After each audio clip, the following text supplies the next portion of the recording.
So this is lecture 9 on units and measurement. तो हम accuracy, precision और उसके बाद सिग्निफिकेंट फिगर्स पढ़ रहे थे लास्ट लेक्चर में। तो आज उसी के आगे पढ़ेंगे हम, ठीक है। सिग्निफिकेंट फिगर्स के बारे में और पढ़ना है। उससे पहले हमें राउंडिंग ऑफ मेजरमेंट्स के बारे में थोड़ा सा पढ़ना है। राउंडिंग ऑफ आपने बहुत किए बचपन में, थोड़ा सा रिवाइज कर लेते हैं। तो इसके कुछ रूल्स होते हैं जो फॉलो करते हैं। फर्स्ट रूल होता है, if the digit to be dropped is greater than 5 then preceding digit is raised by 1। ठीक है, जैसे आपका लास्ट डिजिट आपको ये ड्रॉप करना है, इधर कितने फिगर्स हैं, 1 2 3 4 5 5 है, आपको इसको 4 में कन्वर्ट करना है। तो अगर आपका जो लास्ट डिजिट है if it is greater than 5 तो उसका प्रिसीडिंग डिजिट आप क्या करते हो, 1 से इंक्रीज़ कर देते हो। ठीक है, यही करते हो। तो क्या हो जाएगा इसका आंसर 2.35, ये 6 की जगह क्या हो जाएगा 7 हो जाएगा। ठीक है, अब है 3.86, आपको इसको 2 में कन्वर्ट करना है। तो ये जो नंबर 6 है इट इज़ ग्रेटर देन 5, तो क्या हो जाएगा आपका आंसर 3.9। सिमिलरली 23.22, ठीक है। तो यहाँ पे सपोज 20 हम ग्रेटर देन 5 वाला कर रहे हैं ना, तो 23.26 है, तो यहाँ पे क्या हो जाएगा 23.3 हो जाएगा। तो इस तरीके से हम राउंड ऑफ करते हैं। ठीक है, आपका जो सेकंड रूल है वो है कि if digit to be dropped is less than 5, ठीक है, then the digit is left unchanged. तो हम क्या करते हैं, उससे जो प्रीसीडिंग डिजिट है उसको चेंज नहीं करते हैं। जैसे है 2.3564, तो देखो यहाँ पे एंड डिजिट है 4 विच इज़ लेस दैन 5, तो इससे पहले वाला जो नंबर है यानी 6 उसको अनचेंज छोड़ देंगे, तो क्या हो जाएगा 2.356। ओके, नेक्स्ट है 1.12321, तो देखो एंड डिजिट क्या है 1 विच इज़ लेस दैन 5, तो उसका जो प्रीसीडिंग डिजिट है यानी 2 उसको एज इट इज़ छोड़ देंगे, यानी 1.232।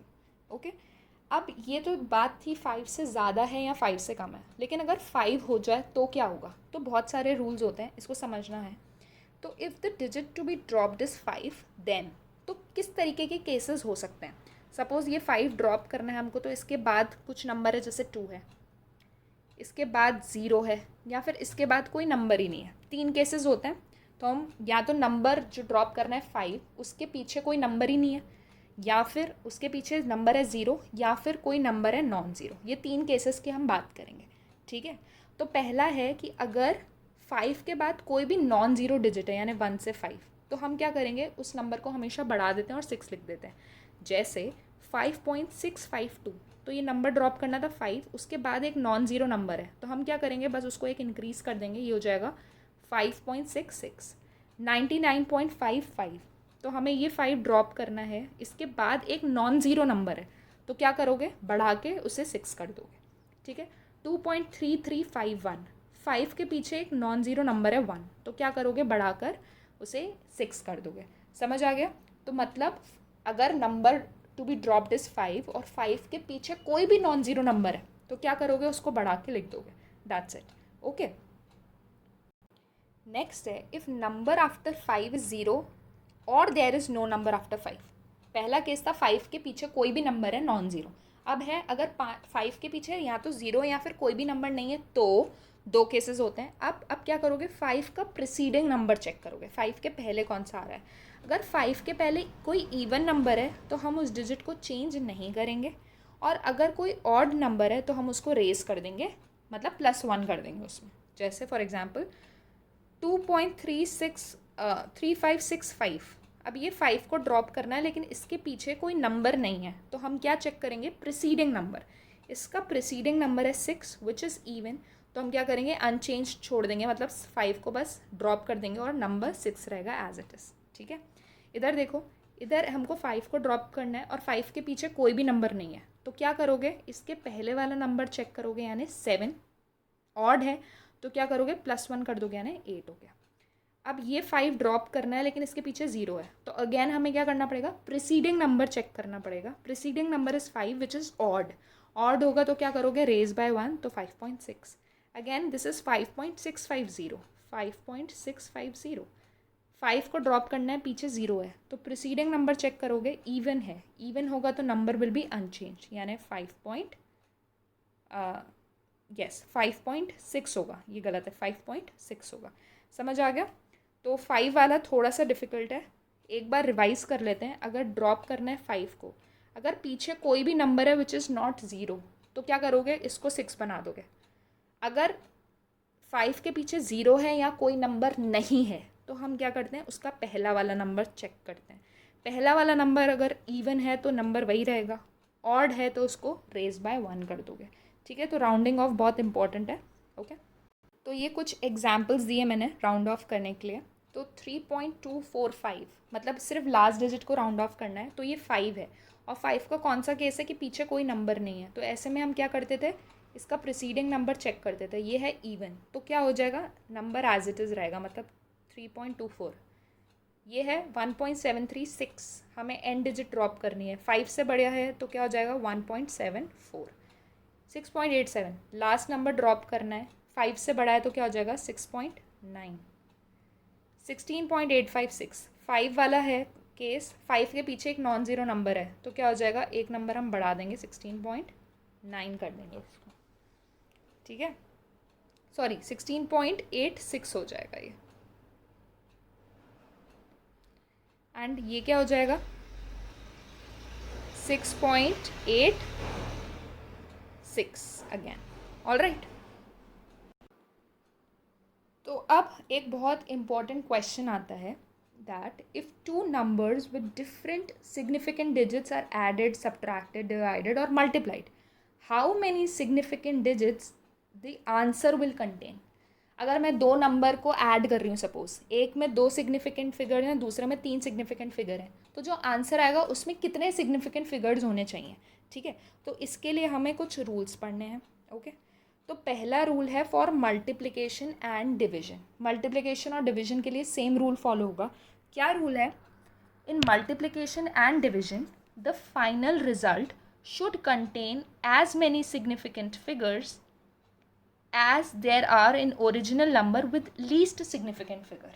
ठीक है, इसका मतलब क्या हुआ, सपोज मैं दो नंबर ले रही हूँ, एक है x इज इक्वल्स टू 3.8 और दूसरा है y इज इक्वल्स टू 0.125। इसमें कितने सिग्निफिकेंट फिगर्स हैं, 2। इसमें कितने सिग्निफिकेंट फिगर्स हैं, 3। तो जो हमारा मल्टीप्लाइड आंसर होगा उसमें कितने सिग्निफिकेंट फिगर होने चाहिए, वो हम ओरिजिनल नंबर से पता करेंगे जो लीस्ट है। एक में 2 है, एक में 3 है, तो लीस्ट कौन सा है, 2। तो हमारे आंसर में कितने सिग्निफिकेंट फिगर्स होने चाहिए, सिर्फ 2। तो उसके लिए हमें राउंड ऑफ करना होता है।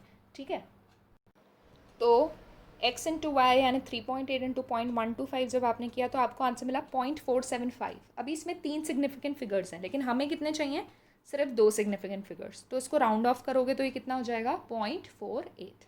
ठीक है, नेक्स्ट है आपका मास है 4.237 ग्राम्स एंड वॉल्यूम है आपकी 2.51 सेंटीमीटर क्यूब। आपको कैलकुलेट करनी है इसकी डेंसिटी विद सिग्निफिकेंट फिगर्स। तो डेंसिटी का फॉर्मूला क्या होता है, मास अपॉन वॉल्यूम। ओके, आप क्या कर रहे हो, डिवाइड कर रहे हो, तो डिवाइड कर रहे हो तो आपको रूल पता है कितने सिग्निफिकेंट फिगर्स होने चाहिए, जितने कम वाले में, लीस्ट वाले में। तो जब आप एक्चुअली डिवाइड करोगे इस क्वांटिटी को तो आपको ये चीज़ मिलेगी 1.688047808764 मतलब बहुत सारे सिग्निफिकेंट फिगर्स। बट आपको चाहिए कितने, जितने लीस्ट में है। इसमें 4 सिग्निफिकेंट फिगर्स हैं, इसमें 3 सिग्निफिकेंट फिगर्स हैं, मतलब आपको कितने चाहिए, सिर्फ 3 सिग्निफिकेंट फिगर। मतलब आपको यहाँ से लेकर यहाँ तक पूरी चीज़ को राउंड ऑफ करना पड़ेगा। तो कितना हो जाएगा, 9 हो जाएगा ऑब्वियसली। तो आपका आंसर आएगा 1.69 ग्राम पर centimetre cube. All right, next है if your diameter of a sphere is 2.78 metre, calculate its volume with significant figures. आपको क्या कैलकुलेट करना है, वॉल्यूम। वॉल्यूम ऑफ स्फीयर का फॉर्मूला होता है 4/3 पाई आर क्यूब। तो ये फॉर्मूला आप लगाओगे। ठीक है, अब आपको क्या देखना है, लीस्ट सिग्निफिकेंट फिगर। अब इसमें तो 3 है सिग्निफिकेंट फिगर, वो दिख रहा है। अब कुछ लोगों के दिमाग में क्वेश्चन आ सकता है कि भाई 4/3 भी एक नंबर है, 22/7 भी एक नंबर है, तो इसको भी डेसिमल क्या सॉल्व करके हमें इसका डेसिमल वैल्यू निकालनी पड़ेगी।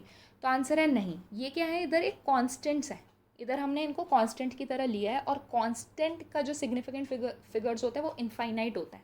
ठीक है, जब कांस्टेंट हमने मेंशन कर दिया, जब मैं आपको कोई नंबर बोलती हूँ 2 तो उसका सिग्निफिकेंट फिगर तो 1 है, लेकिन अगर मैं किसी चीज़ का फॉर्मूला लिख रही हूँ 2πr², मतलब मैंने कांस्टेंट कर दिया उस चीज़ को कि फॉर्मूला तो चेंज नहीं हो सकता ना किसी चीज़ का। तो ये इसके जो सिग्निफिकेंट फिगर होंगे वो इनफाइनाइट होंगे, इसलिए इनके बारे में आपको टेंशन नहीं लेना है। आपने जो क्वांटिटी इधर यूज़ की है, मतलब इसको आप डील कर रहे हो, तो इसी के सिग्निफिकेंट फिगर्स पे आप ध्यान दोगे। तो 4/3 या 22/7 के बारे में सोचने की ज़रूरत नहीं है। ठीक है, तो आपको ये पता चल गया कि आंसर में कितने सिग्निफिकेंट फिगर्स आने चाहिए, 3 आने चाहिए, ठीक है। तो आपने जब सॉल्व किया तो आपको इतना बड़ा कुछ मिला। इसको जब आप करोगे, क्या करोगे, राउंड ऑफ करोगे तो आपको मिलेगा 11.2। आप देख लेना कि कौन सा रूल इसमें यूज़ करना है, ओके। नेक्स्ट है for addition and subtraction. Multiplication और डिवीजन का तो क्लियर है कि लीस्ट वाला लेना है। अब एडिशन और सब्ट्रैक्शन में क्या चेंज होता है, in both the final result should retain as many decimal places as there are in the number with least decimal places. अब उधर हम टोटल सिग्निफिकेंट फिगर्स चेक कर रहे थे, इधर हम डेसिमल के बाद वाले सिग्निफिकेंट फिगर्स चेक करेंगे, ठीक है। जैसे हमको इन तीनों को ऐड करना है, तो इन तीनों को जब ऐड किया तो इस तरीके से करेंगे, तो आंसर आया 5.926, ठीक है। अब देखो हमें कितने रखने फिगर्स जो डेसिमल के बाद हैं। इधर डेसिमल के बाद 1 डिजिट है, इधर डेसिमल के बाद 2 हैं, इधर डेसिमल के बाद 3 है, तो लीस्ट कितना हुआ, 1। मतलब ये क्लियर है कि हमें कितने रखना है, डेसिमल के बाद सिर्फ एक वैल्यू रखनी है। तो 5.926 को जब राउंड ऑफ किया तो कितना आया, 5.9, ओके। नेक्स्ट है सब्ट्रैक्ट 12.587 एंड 12.5। तो जब इनको आप सब्ट्रैक्ट करोगे तो आपका आएगा 0.087 ये आएगा। लेकिन आपको सिग्निफिकेंट फिगर्स कितने चाहिए, देखो इधर डेसिमल के बाद 3 है, इधर डेसिमल के बाद 1 है, इसका मतलब आपको सिर्फ एक सिग्निफिकेंट फिगर चाहिए। मैंने ये नहीं बोला है कि जितने डेसिमल के बाद नंबर होंगे उतने ही नंबर चाहिए, नहीं, जितने डेसिमल के बाद सिग्निफिकेंट फिगर हैं उतने। तो 0.087 इधर क्या हो जाएगा, 0.09, okay. Next is subtract 3.2।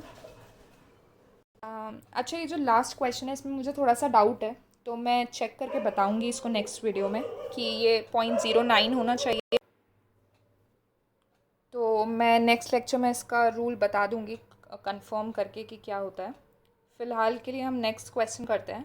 Subtract 3.2 into 10⁻⁻6 from 4.7 into 10⁻⁻4, ठीक है। तो इसको इस तरीके से ही लिखेंगे। हमको क्या करना है, 10⁻⁻4 हम कॉमन निकालेंगे तो अंदर बचेगा 4.7 माइनस 3.2 इंटू 10⁻², ठीक है। ये चीज़ क्या होती है, 0.0032। तो जब माइनस करोगे तो आपको मिलेगा 4.668। तो ये आपका आंसर हो गया 4.668 इंटू 10⁻⁻4। अब आपको पता है इसका तो कुछ मतलब ही नहीं है सिग्निफिकेंट फिगर्स में, हमें देखना है कि कितने सिग्निफिकेंट फिगर हमें चाहिए। तो देखो इधर 1, ठीक है, एक सिग्निफिकेंट फिगर होना चाहिए। तो यहाँ पर क्या होगा, हमने इसको राउंड ऑफ कर दिया एक डेसिमल प्लेस तक, तो हो गया 4.7 into 10⁻⁻4। So this is your answer.